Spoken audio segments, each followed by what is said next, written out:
सवाल एक ये है, आपको शायद बुरा भी लग सकता है कि अब हिंदू आर्मी के जो चीफ है सुशील तिवारी, वो डर गए हैं। वो सिर्फ फेसबुक पर आकर बोलते हैं, बहुत चिल्ला कर गड़ा फाड़ कर हिंदुओं को बात करेंगे, मुसलमानों को कटाक्ष करेंगे। लेकिन अभी कुछ रोज पहले, कुछ महीने पहले जब दिल्ली के बुराड़ी मैदान में जनसैलाब आया, हिंदुओं की बात उठाई गई, तो सुशील तिवारी मंच पर नजर तो आए, लेकिन उनकी आवाज सामने नहीं आई, जो बताता है कि शायद सुशील तिवारी अब फिर से डर गए हैं कि यार जेल न जाना पड़े। जो भी उस बीच में जेल के अंदर हुआ, उससे वो डर गए हैं। नहीं, देखिए, हम लोग अगर डर जाते तो 3 अप्रैल को बुराड़ी अथॉरिटी में ये महासैलाब नहीं पहुंचता, पहली बात। और जहां तक भाषण देने की मंच से बात है, तो भाषण देने में आप जब नहीं दिए तब तो देखिए इतना हंगामा मच गया।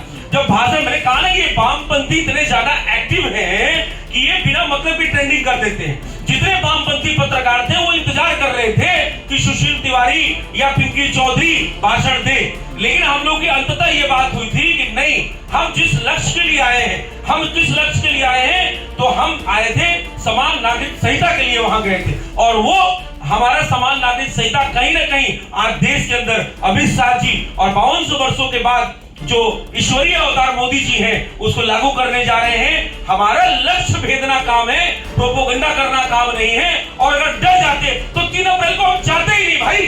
हिंदू महापंचायत में 5 जनसैलाब लेके हिंदू आर्मी भी पहुंची थी, हिंदू रक्षा दल पहुंचा था, सेव इंडिया फाउंडेशन पहुंचा था, और तमाम सैकड़ों संगठनें वहां पहुंची थी, और बहुत भव्य कार्यक्रम हुआ। उसमें विधर्मियों ने ऐसा नहीं FIR भी दर्ज कराया। हमने इसलिए नहीं बोला कि हम अगर सही बात बोलते हैं उसको भी हेट स्पीच बोल दिया जाता है, लेकिन हमारा लक्ष्य था प्रधानमंत्री जी तक जनसैलाब और जनसैलाब की जो मांग है उसको पहुंचाना, न कि विधर्मियों के जाल तंत्र में फंस जाना।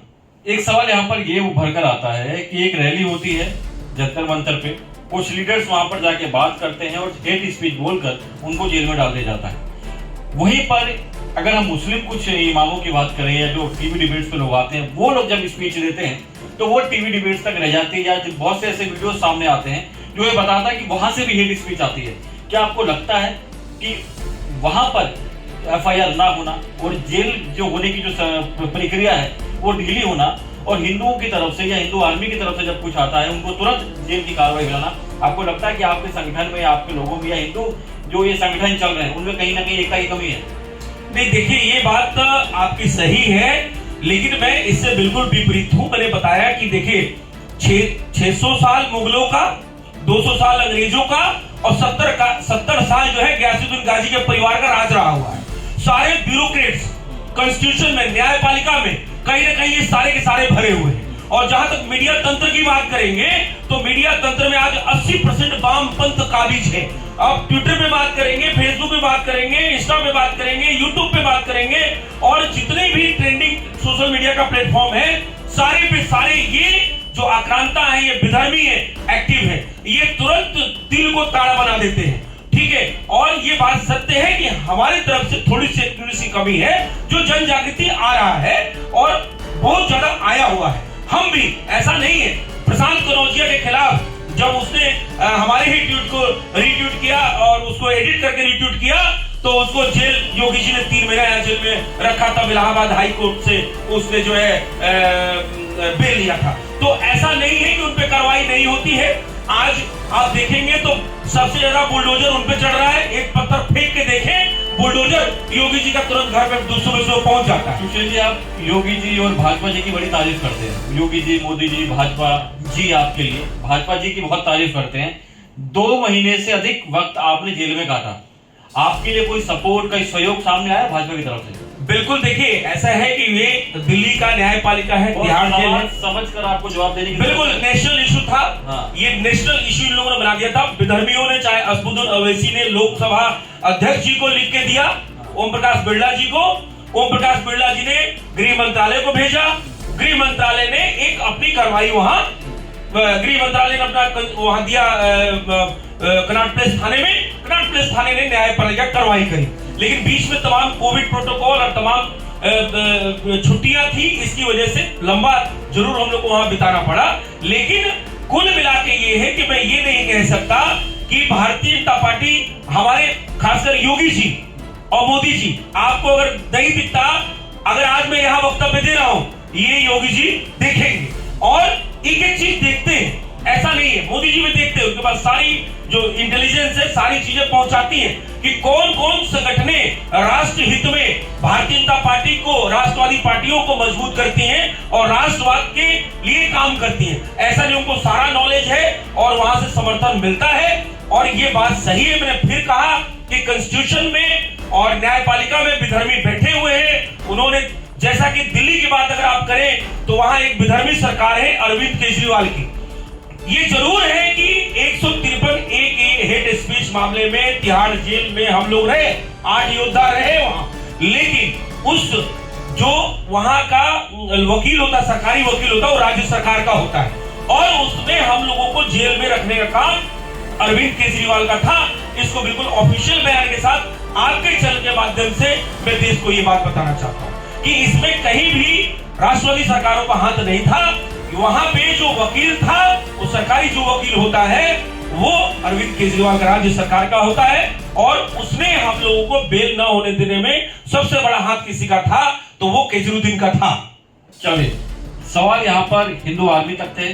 अब पूछते हैं जो आपके वर्तमान के एजेंडे चल रहे हैं। ज्ञानवापी पे आपके लगातार वीडियो आ रहे हैं, मुझे ये बताइए, क्या मस्जिद जो नई नई बनाई जा रही है, हिंदू आर्मी उसके पक्ष में, क्या नई मस्जिद भी नहीं बननी चाहिए या पुरानी है कि सभी को तोड़ना चाहिए? देखिए, नई मस्जिद, नए मजार के नाम पे पूरे भारतवर्ष के अंदर जमीन जिहाद चल रहा है। नई मस्जिदों के निर्माण के पहले इनको सरकार से अप्रूवल लेना चाहिए, ये हिंदू आर्मी की मांग है। जब सरकार पूरा जांच परख लेगी, हाँ ये वक्फ बोर्ड की जमीन है, कब्जे वाली नहीं है, तब तो वहां मस्जिद का निर्माण हो, अदरवाइज कोई नई मस्जिद का निर्माण नहीं होना चाहिए। ये नहीं होना चाहिए कि पहले हमने एक हरी चादर डाल दी, उसके बाद वहां 2 पंचर की दुकान खोल दिया, फिर वहां एक बाइक की दुकान खोल दिया, फिर वहां एक मीट मुर्गा की दुकान खोल दिया और पता लगा हम रोज वहां पे जो है विधर्मी जाके पूजा कर रहे हैं और अपने हिसाब से, तो पता लगा वो जो है उनका इबादत भी हो गया। तो ये तो नहीं चलेगा, इसके खिलाफ हिंदू आर्मी बिल्कुल आवाज उठाती रहेगी। हर मस्जिद टूटनी चाहिए, बिल्कुल हो, हर मस्जिद जो टूटनी चाहिए, जो हिंदुओं के मंदिरों को तोड़ के बनाई गई है, ये हर मस्जिद टूटनी चाहिए जो हिंदुओं के मंदिर को तोड़ के बनाई गई है। इस बात में कोई भी गुरेज नहीं है कहने में कि आप अगर देखेंगे, जैसा कि आज ज्ञानवापी मस्जिद का, ज्ञानवापी परिसर का मामला चल रहा है, ज्ञानवापी के साथ मस्जिद जोड़ना अपने आप में पाप है। देखिए, वो मस्जिद औरंगजेब ने 1669 में तोड़ी थी, मंदिर तोड़ा था और वहां भी मस्जिद का निर्माण किया था।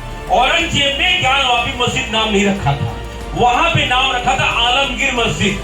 लेकिन ये वामपंथी विधर्मी जो मिक्स करते रहते, रघुपति राघव, राजा राम, पति तपावन, सीता राम और ईश्वर अल्लाह तेरो नाम। भाई ईश्वर साथ अल्लाह कहां से आ गया? भाई अल्लाह अलग, उनका वो लोग, उनका अलग इबादत करने वाले लोग हैं। ये तो हमारे पुराणों से लिया गया, रघुपति राघव, राजा राम, पति तपावन, सीता राम। इसमें ईश्वर अल्लाह कहीं भी नहीं आता है। धर्म एक है, वो सनातन धर्म है, उसके अलावा कोई धर्म नहीं है। बाकी सब जीवन जीने की शैली है, सबने अपना अपना, ये कबीले वालों ने अलग अपना बना लिया, उन्होंने अपना बना लिया, उन्होंने अपना बना लिया, बाकी सनातन धर्म ही सत्य है। और देखिए, आप जो बार बार कहते हैं कि हम किसी एक विशेष वर्ग के खिलाफ बोलते हैं, तो ऐसा नहीं है। देखिए, जब विशेष वर्ग ने 870 वर्ष से वो कहते हैं कि हमने 800 साल हुकूमत किया है, अशोक यूनिवर्सिटी बोलते नहीं है कि हमने 800 साल हुकूमत किया है। भाई तुमने बड़ा तीर मार लिया है, तुमने यहाँ हमारी बहु बेटियों का रेप किया, तुम्हारे आक्रांताओं ने यहाँ मंदिर तोड़े और कहते हो कि हम जो है 800 साल हुकूमत किए हैं। तुमने हुकूमत थोड़ा ना किया, तुम्हारे जो पूर्वज हैं वो लूट के ले गए।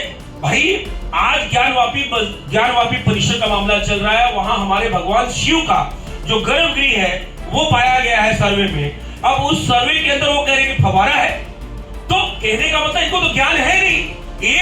ये बुलबुले जो पंचर बनते हैं ना, वो उसको फवारा बोलते हैं। अब इस लोग को फवारा बोलने लगे हैं।